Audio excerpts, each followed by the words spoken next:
স্বাস্থ্য ও পুর দফতরে আধিকারিকদের নিয়ে শুক্রবার স্বাস্থ্য ভবনে বৈঠকে বসেন মুখ্যমন্ত্রী। সেই বৈঠকে মুখ্যমন্ত্রীর পাশে পুরমন্ত্রী। গার্ডেন রিচ কাণ্ডের জেরে চাপে ফিরহাদ। অভিযোগ, গার্ডেন রিচ কাণ্ডের মূল অভিযুক্ত 15 নম্বর বোরোর তৃণমূলের চেয়ারম্যান মোহাম্মদ ইকবালকে আড়াল করার চেষ্টা করেন পুরমন্ত্রী। ঘটনার পরে মহাকরণ থেকে পুরমন্ত্রী দাবিও করেন তিনি বিশ্বাস করেন না ইকবাল ঘটনার সঙ্গে জড়িত।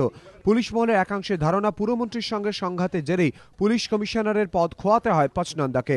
বিভিন্ন মহলে সমালোচনার ঝড় ওঠে। চাপে পড়ে ফিরহাদ হাকিমের কিছুটা ডানা ছাড়তে বাধ্য হন মুখ্যমন্ত্রী। দল ও সরকারের মুখপাত্র পদ থেকে তাকে আপাতত সরিয়ে দেওয়া হয়েছে। বিরোধীরা অবশ্য মন্ত্রিসভা থেকে ফিরহাদের অপসারণের দাবিতে এদিনও সুর চড়িয়েছে।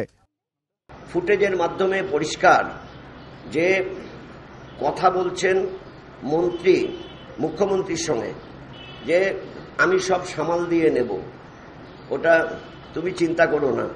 তার মানে he is very much involved in all these incidents in Garden Ditch. তদন্ত করা উচিত, বার করা উচিত, এবং তদন্তের স্বার্থে যে মন্ত্রী ইনভলভ তিনি নিজে প্রমাণ দিয়ে দিয়েছেন তাকে অপসারণ করা উচিত। এই পরিস্থিতিতে এদিন মমতা বন্দ্যোপাধ্যায় ফিরহাদ হাকিমের পাশাপাশি থাকার ছবি রাজনৈতিকভাবে তাৎপর্যপূর্ণ বলে মনে করছে রাজনৈতিক মহল।